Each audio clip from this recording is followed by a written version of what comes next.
through that whole time, I've really always come back to this question, who am I?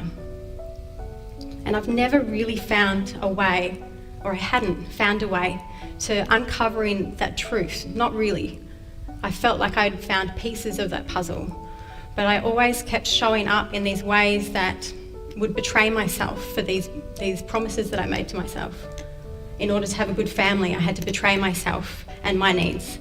In order to have a good relationship, I had to compromise on myself and give up on myself and my needs. In order to be myself, or be accepted, I had to mould myself to other people's expectations or my perceptions of other people's expectations.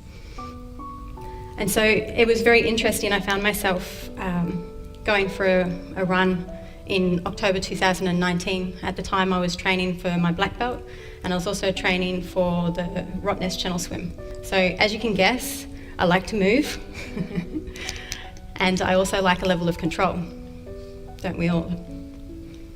So through this process though, I was running through the streets, and it was a neighbourhood that I'd recently moved to just maybe 10 months earlier.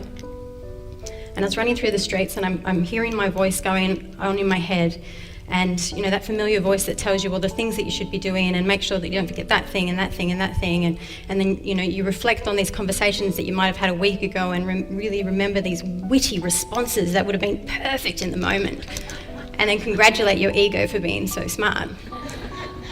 So it's this voice that I'm listening to, and I quite enjoy listening to this voice because it helps me unpack my experience, and it helps me unpack this the reflection that I see within my experience. And all of a sudden, as I'm running, I hear this voice say to me, in order to be fully seen, you must be willing to be completely invisible. Light bulb. It was like the answer to that question that I've been asking my whole life.